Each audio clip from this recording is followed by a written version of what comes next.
Welcome to our Wednesday special. This is Coast to Coast Sports.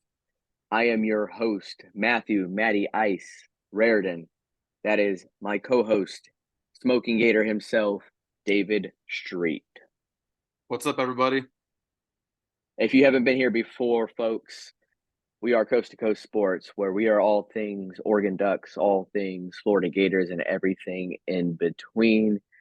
We are committed. We are diehard fans of our teams, but in college football in general. So trust me, you're in the right place.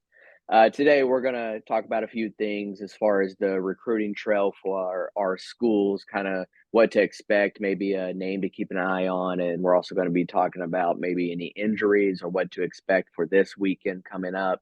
Oregon does not have a game, but still things could be talked about for sure. And, let's just go ahead and take a dive into this here, David. How are things looking over on the Florida Gator side with this loss against Kentucky? I know I'm not trying to pour salt in the wound. We are on a new week, but I mean, are things still looking positive in the right direction, maybe on the recruiting trail or just as Florida Gator fan in general? Yeah, I would say that there's still some positive momentum when it comes to recruiting. Now, it should be noted that per 24/7 Sports, we actually did drop from third in recruiting all the way down to fourth because of Texas A&M securing a commitment from five-star corner Terry Bussey. So we dropped because of that. But we are getting a an official visit from an elite offensive line recruit by the name of Jordan Seaton. So he'll be visiting Gainesville this weekend when we take on Vandy. This is according to Zach Goodall of AllGators.com. Um, and this is a priority target. Like this is probably the most important target that we've got right now, and it's a target that we really need to hit on because as great as recruiting has been under Billy, I mean it's hard to complain about a top five recruiting class. The fact of the matter is that offensive line recruiting under him has been lackluster, and I know it's not, I know he's got people to handle offensive line recruiting, but obviously at the end of the day, Billy is still the captain of the ship. But offensive line recruiting hasn't been that great because right now we've only got one four-star offensive line recruit in Fletcher Westfall, and the rest are three stars who are not even nationally ranked. That is simply unacceptable, especially if you expect to compete with the best of the best in the SEC nationally. I mean, you look at the likes of Georgia, Alabama. They're not recruiting these unknown three-star offensive linemen. No, they're recruiting big boys. All right, they're recruiting big dogs. Pun not intended for Georgia, but they're actually getting these 4 and 5 star recruits in the trenches, and that's why they've been able to. That's a big reason why they've won national championships is because they are recruiting at an elite level in the trenches. And Florida, at least in the offensive trenches, has not done that for the most part. But we have an opportunity to change that. We have an opportunity to make a good impression on Jordan Seaton, and we better make a good impression because we're playing Vanderbilt. No offense to Vanderbilt fans, but still, this is a huge opportunity for us to leave a good impression, and we better not waste it. So I don't beyond that. I don't really have a lot of recruiting news to offer because there just hasn't been a lot of recruiting noise within the past week or so. Yeah, it's something that's a week at a time. Some weeks could be bigger than others, and just because it's a quiet week doesn't necessarily mean it's a bad thing. You've always heard the saying, "Calm before the storm." But I think you hit the nail right on the coffin there when you talked about Georgia. Georgia has become this powerhouse, not only as a football team, but on the recruiting trail. Kirby Smart is like none other. I mean, my sources remain confidential, but I heard he went to Antarctica and recruited some offensive linemen because he was known to be guarding a polar bear. I mean, that's just how good this guy is. He knows where to go. He knows where everyone is. He's got them on his radar, and once they're on his radar, it, as an opposing team, you almost feel kind of screwed because he's just that good. And yes, people want to come play for Georgia. They want to come play for Alabama because look at their track record. I mean, if you were one of the top recruits in the nation and you had dinner with Kirby Smart and he's telling you, look, I'll be honest with you, I think we're going to win another championship and I want you to be a part of it. I mean, we've got this 5 star, we got this 4 star, we got another 5 star over here, and that's going to surround you. Greatness on top of greatness. Well, where do I sign? I'm choosing Georgia, of course. I mean, look at how many players we've brought to the NFL in the last year alone is more than many teams have done in the last 5 years. That's just how good Georgia is. So it is tough, especially being in the Southeast Conference, such as yourself. But it it's still something to always look at that you still can. I mean, there may be people that feel as if they're not going to get any playing time at Georgia, but they're equally as talented. So they're going to find another school to play for, and chances are it's going to be another SEC school. So that's where Florida comes in, swoops them up. But on Oregon's side, we got some good uh, I mean, news on an injury front. First, I'll talk about where we got good news and bad news. Unfortunately, I feel like the bad news does outweigh the good news to an extent. But our good news is Kyrie Jackson, who I've talked about several times on this show. He's our star cornerback. He did leave the Stanford game with a hip injury. He practiced today. Everything looked fine there. He's good to go. So, any Oregon fans who are holding their breath, you could breathe now. So he's going to be fine. However, though, our bad news did come today where Noah Whittington, who is one of our 3 running backs, is going to be out for the remainder of the year. There was some hope, some optimism that he would be able to return towards the latter part of the year, but fortunately, it's not looking like that. So, prayers up for him. I do hope that he does have a speedy recovery with his leg injury that he's dealing with. But we did have to take that blow. But on the recruiting front, Aiden Breland, he's been a top name, top recruit of ours. He has announced his commitment date will be on the 14th of this month on October, so which is a Saturday. That's a big day. Oregon will be playing Washington, but he has narrowed it down to 3 teams, us Ducks included, and Georgia and Miami. So here I am mentioning Georgia after I just talked about what Georgia's been doing. So of course I'm worried. Aiden Breland's a beast. He's a defensive lineman, 6'4", 300 plus pounds. He's out of Mater Dei High School in California, which produces some amazing athletes. But once again, Georgia's on his top 3, and that gets a little scary. So on 3, who they've been really reliable on their numbers. They have given Georgia a 26% chance, which actually is the most out of those 3 teams right now as percentage wise goes for probability, with Oregon being right behind them at 20%. So I'm interested to see how that goes, but October 14th will be his commitment date. And then, as I talked about last Wednesday on the recruiting trail, Sion Leon or Lalea, Sion Lalea the third, he will be announcing his decision on October 8th, which will be coming up here on Sunday. So, and his 3 schools have narrowed down to the Ducks, USC, and Miami. So that is something to keep an eye on for Duck fans. I'd really like to, of course, bring them both in because they are phenomenal athletes, and I think they're going to come in immediately day one and make Oregon a better team. So I'd love to have them both. So we're going to have to see what happens there. So keep an eye on those names. There we go. So you said that Aiden Breland at one of the schools is Georgia, right? Yes. And you talk about Kirby before, man. What Kirby wants, 99% of the time, Kirby gets.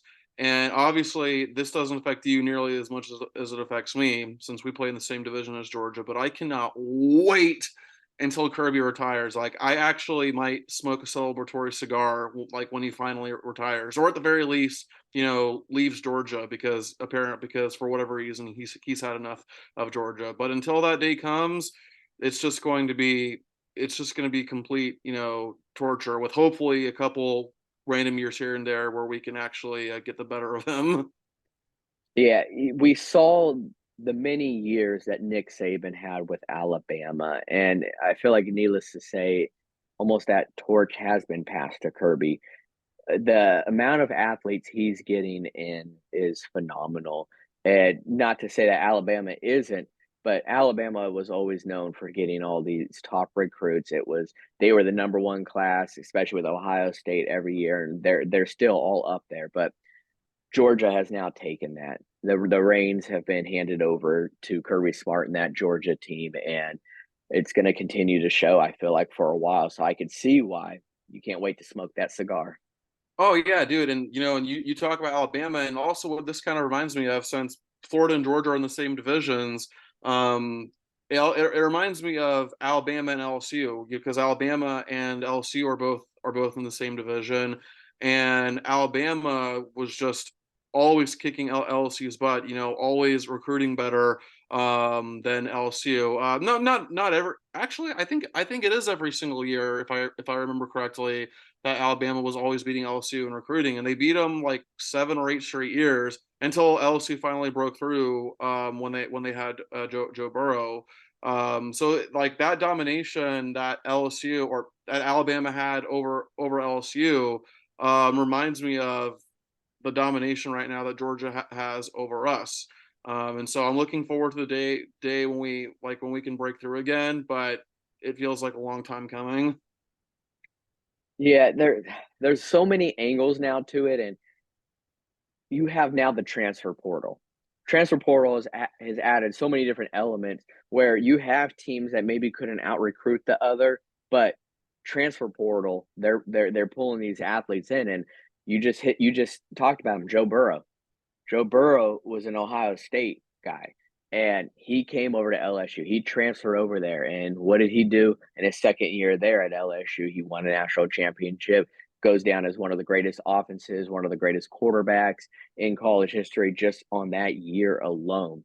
So you may not be able to beat them on one end, but maybe you could beat them on the other. So the transfer portal, I love that it's adding so much elements to college football. I know that it's not everyone's favorite, but the playing ground somewhat becomes a little bit more fair. And I'm not saying that it's rigged, it's just more that becoming more fair because there are teams that aren't going to be able to recruit the same amount as a Georgia or an Alabama, and they may be close, but they're missing that one piece that they could get in the transfer portal. So I really like what the direction that college football is headed, especially when it comes to that. Yeah, yeah, definitely. So if you watched the show before, or if you're new to the show, we thank you for being here. We appreciate you being here. It helps us out a lot. But every Wednesday, we have a segment where we talk about a player of the week from our colleges that are now in the NFL. So this week, I'm going to go ahead and start here with my player of the week. And honestly, he may actually so far be being player of the year. I know that's not our segment, but that's how good he's been playing, and that is Panay Sewell.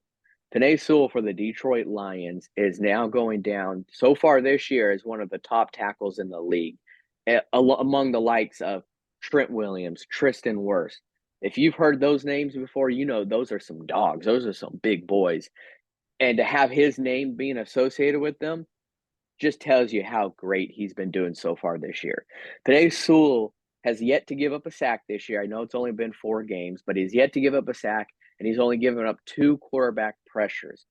And 2 quarterback pressures ranks him number one in the NFL, tied with none other than Tristan Wirfs, who's with the Tampa Bay Bucks. And David there will tell you how much he loves his Bucks, but how much he loves having Tristan Wirfs there on the offensive line protecting Baker Mayfield. So uh, to have his name being associated with them is amazing. So I can only hope that he continues this throughout the rest of the year, but especially this last week, the Lions they played Green Bay Packers. It was on Thursday. It felt like it was an eternity ago because it was a Thursday night game last week. But Panay Sewell did what he's been doing best, especially when he was in college with the Oregon Ducks, protecting that quarterback. So 2 quarterback pressures all year, 0 sacks. I'd like to say that he's doing pretty damn good. So Panay Sewell is my player of the week. Yeah, and Panay Sewell, I think, would be in the running for Player of the Year if the media actually gave a crap about offensive linemen, but unfortunately, they do not. My Player of the Week from Florida is honestly how can I pick anybody other than Anthony Richardson? Like, I know his Colts lost, but his team was down 23-0, but they came all the way back to tie it, in large part thanks to Richardson's play, who had finished the game with 256 total yards and 3 total touchdowns. So he was the fourth overall pick, which was admittedly a pretty risky move, because not that he was bad at UF, because he certainly wasn't, but he definitely did leave a lot to he left a lot to be desired. And we all know that he was picked largely because of athleticism and because his ceiling was arguably the highest out of all the draft prospects. But so far, I've been impressed with Anthony Richardson's play, Matty. He's been very electric, both with his arms and his feet. And right now it's still early, but it's looking like the risk is paying off for the Indianapolis Colts.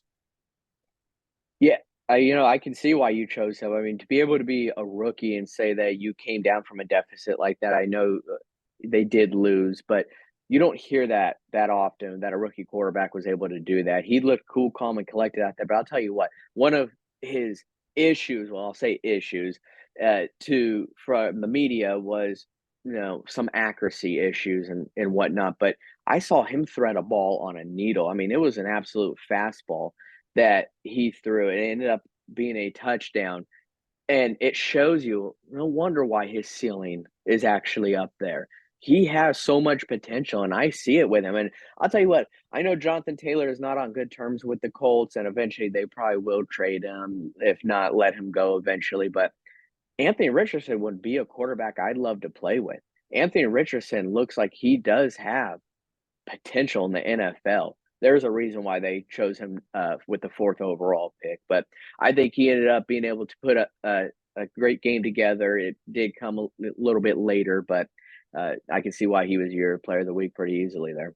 Yeah, absolutely. And you talk about accuracy. Richardson's completion percentage in college wasn't exactly the greatest, but I don't know about you, but I think that completion percent, like quarterback completion percentage, is one of the most misleading stats in all of football, along with sacks given up, interceptions, and all that, because a quarterback could have a completion percentage below 60 because his receivers can't catch a cold. Like, if the quarterback is throwing the ball right to the receiver's hands and the receiver's just dropping it, unfortunately, the box score is going to blame the quarterback for that, but it's not the quarterback's fault. The receiver has to catch the ball, and so that's why I say that quarterback completion percentage is one of the most misleading stat, if not the most misleading stat, because it ignores so much context. Yeah, I agree to that. Just the same way that I agree that it shouldn't count as an interception for a quarterback if it's hit in the receiver's hands. So I don't know if the NFL will ever get to the bottom of that and change that. They probably won't. At the end of the day, the quarterbacks will still get paid the big bucks, but on the stat line, I don't like that when it comes to that. But not many rookie quarterback. I'll say not many quarterbacks. Let me just say that first. Not many quarterbacks can say that they came back from a deficit like that with Aaron Donald breathing down the back of their neck. Aaron Donald is that guy. He's going to go down as one of the all-time greats. But to be able to do that as a rookie quarterback just kind of tells you what that guy has in him. So Anthony Richardson, keep paying attention to that name because I think he is going to go places. Oh, dude, I think Aaron Donald is the best defensive player of all time. Like no joke. Maybe that's a hot take because we've had guys like Lawrence Taylor, Ray Lewis, and all that. But I firmly believe that Aaron Donald is the best defensive player of all time. When you look at the numbers he's put up against extremely quarterback friendly offenses, and so yeah, you do make a great point there.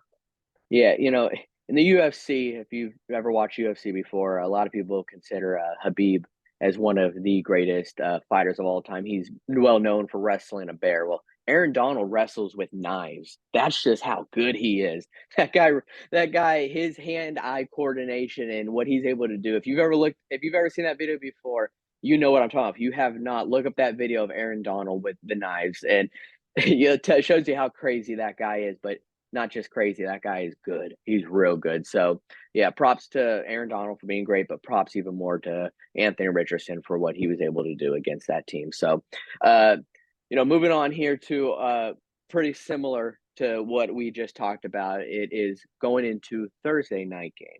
This Thursday is going to be the Chicago Bears versus the Washington Redskins. Yes, I said it, Redskins. And there are a couple players that we have here that we want to keep an eye on that played for our schools. Me in particular, I'm going to talk about, and it's kind of crazy. Just said his last name before. It's his brother, Noah Sewell. Yes, it's in their DNA. Those guys could play football. Noah Sewell, who also was part of the Oregon Ducks, was a linebacker. He is on the Chicago Bears as a linebacker as well. He's had a quiet year so far, only amassing up to 5 tackles, but he does have one forced fumble. If you're a Ducks fan, you know what Noah Sewell did for the Oregon Ducks and what he can do for the Chicago Bears. Fortunately, as long as he is on the Bears, he'll never be talked about. Most of the players won't ever get talked about on there unless your name's Justin Fields right now. But not anything against Justin Fields. It's just the Bears are just that bad. I mean, when you have heard probably more of the offensive coordinator's name than anybody on the team in the last 2 weeks, then well, your team's probably not that good. So, but Noah Sewell, he still's got it in him. That whole family's got it in them. So I've been keeping an eye on him, and I'll continue to keep an eye on them as the Bears play the Redskins tomorrow night. But what about you, David? You got any Florida Gators that you're going to be keeping an eye on? Well, I don't really have a lot to add because there's literally just one player playing tomorrow. Like there's only one Florida Gator alum playing tomorrow between both teams, and that is Bears defensive tackle Gervon Dexter Sr., who's played in very, very limited defensive snaps. Pro Football Focus grades him at only 54.9, but again, it's not really fair to him because he hasn't played in a lot of snaps. But from what I've read, it does sound like Bears head coach Matt Eberflus will be utilizing him more tomorrow, according to a Bears media personality named Adam Hoge. So yeah, just Gervon is the guy to look out for tomorrow for Florida players. Yeah, Florida, they've got players everywhere. It just shows you what Florida has been able to do over the years by creating NFL talent, and I love to see it. Same with Oregon Ducks. So it's been nice to see that we always have a player to keep an eye on these games. But since you're a Florida Gators fan, I want to ask you this question, and you may not have much feelings about it, but over the last couple of days, we saw some rumors, and I will put those rumors to bed here. But there were some rumors of Urban Meyer possibly taking that Michigan State head coaching job. As a Gators fan, how do you feel about that? Is Urban Meyer on good terms with the Florida fan base? Well, a certain segment of our fan base who apparently forgot the way that things ended with him. Um, but as far as like Urban going to Michigan State, man, like I don't know what to believe because I heard that, and I also heard that apparently Urban denied that. He's happy with what he's doing now. Now, do I think that Urban's going to go back to college coaching soon? Yes. He's not that old. I think he's only like he might be 60 or 59, which is like not young, but there's other college coaches who are older than that. But I also do want to say, and I addressed this on my Twitter account the other night or so. It is so aggravating to me logging onto the app and seeing Gator fans constantly talking about how oh, we need to get Urban back or we need to get Lane Kiffin back, and some people even want Dan Mullen back, like the same Dan Mullen who's literally the reason why we're in the mess in the first place. Fortunately, I think for Dan Mullen, I think that's a very, very, very small number. Certainly, I've seen way more people trying to get Urban to come back and Lane to come here, and I just want to say, like, can you all just like shut up about that already? Like, can you please just shut the hell up about that? Because you know damn well that we are not getting Urban back, all right? And Lane Kiffin sure as hell is not going to come here, okay? Whether you like it or not, Billy Napier is our coach until proven otherwise, okay? And until we're informed otherwise, all right? We're not going to get those guys. So please just let it go already. And you know deep down inside that we're not going to get it, and yet you guys keep insisting like, "Oh, we need to get Lane, we need to get Urban, we need to get all the." No, it is not going to happen. It is never going to happen. And you just need to let that pipe dream go. Let it go. I rest my case. This is when you keep your receipts because give it 2 years and let's say Napier starts doing good, they're going to be the same. They're going to be the people that are like, I knew Napier was the guy all along. I mean, he's that guy. Why would we ever talk about anyone else? It's those people. Every fan base has them. Don't get me wrong, especially when we're mad or things aren't going in the right direction. We're going to say things that aren't logical, but for them to talk about bringing Dan Mullen back and Lane, yeah, Lane's not going to leave Ole Miss right now. That's for damn sure. And of course, Urban Meyer is perfect where he's at. Of course, he's happy where he's at. It was only a Michigan State job. I mean, I mean, Urban Meyer has established himself as a coach. He's only going to take a coaching job for maybe 4 schools, and those 4 schools are going to have to be some really top tier schools of the likes of Ohio State, Michigan. It it's just gonna be how it is. And Michigan State, yes, he could probably go there and help them win. Maybe not anything big because at the end of the day, they're gonna have to play Michigan and they're gonna have to face Ohio State. Shoot, Wisconsin, Luke Fickle. I think he's doing a great job, and it's only his first year there. And I think Wisconsin is going to be trending up higher and higher each year. So for him to go to Michigan State, that just it doesn't make total sense. But you never know nowadays. Anything could happen. So, but Oh yeah, definitely. And then one more thing I want to add.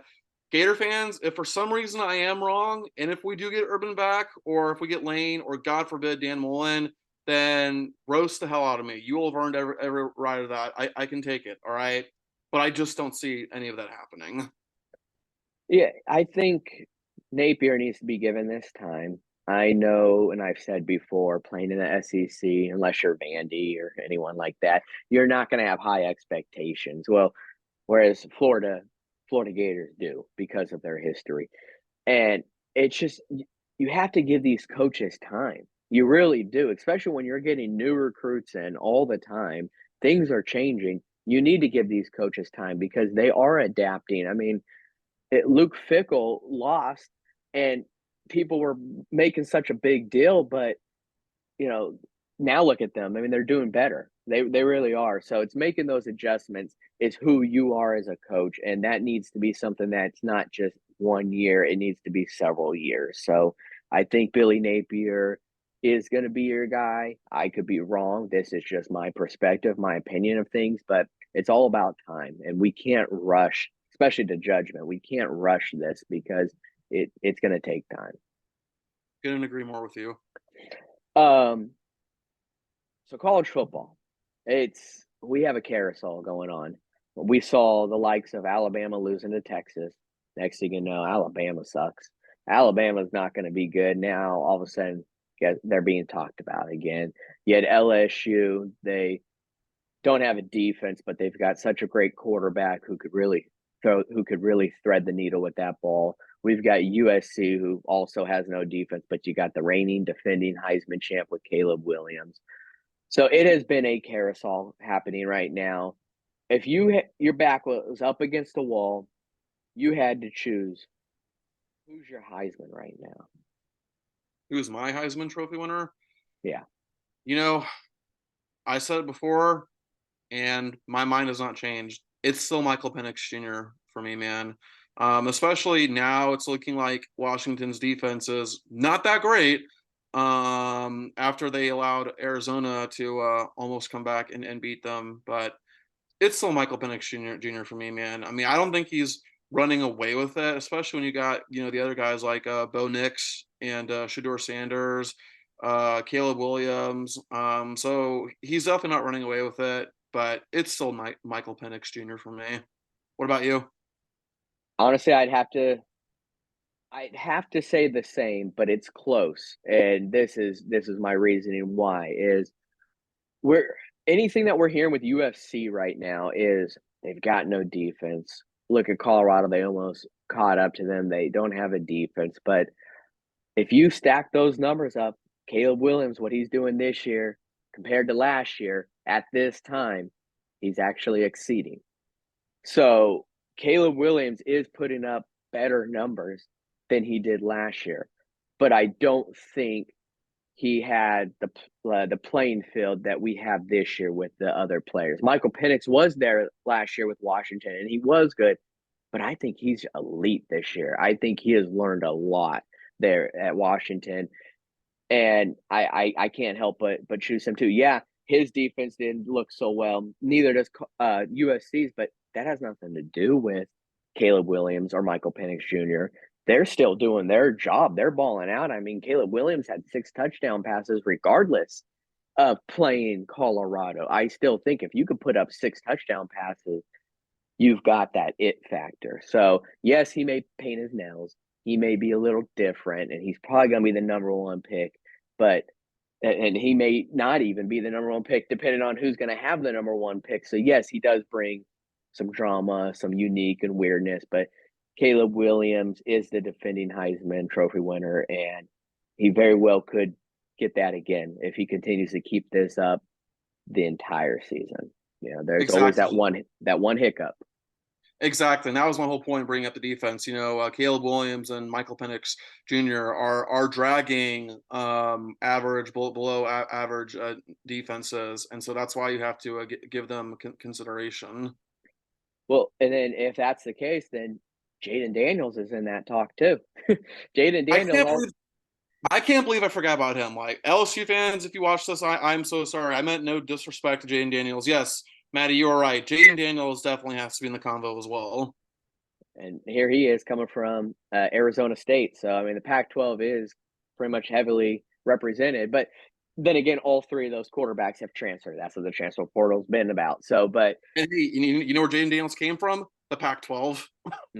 yeah, So but you look at Caleb Williams coming from the Big 12, and then true. Michael Penix Jr. came from Big Ten, yeah, Indiana. Big Ten. Yeah. So it's just that's the transfer portal. But that's exactly was my point earlier is all three of these guys have transferred and they're probably top three in Heisman right now. So yes, your team may not have been on the top on recruiting, but you got this dog that came over in the transfer portal. Look what he's doing. He's about to be a Heisman and he's propelling our team to such greatness. So yes, LSU does have 2 losses and their chances are very slim. And who knows what the rest of the season holds with Washington and USC.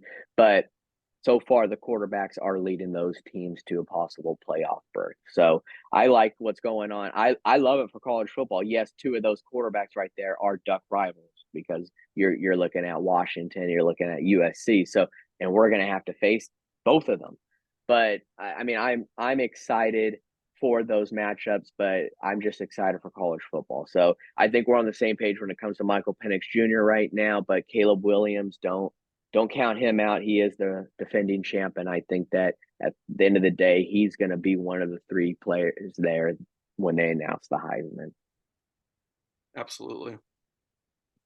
Yep. So I'd love to hear what you guys have to say when it comes to your picks for the Heisman. It could be different from ours. And I know I'm always one of those people, too, that the Heisman doesn't have to be a quarterback. It could be a running back. Audric Estime is putting up great numbers. It could be a wide receiver as well. But for the most part, I feel like how they vote, it's always going to be a quarterback. We may see a defensive player another time.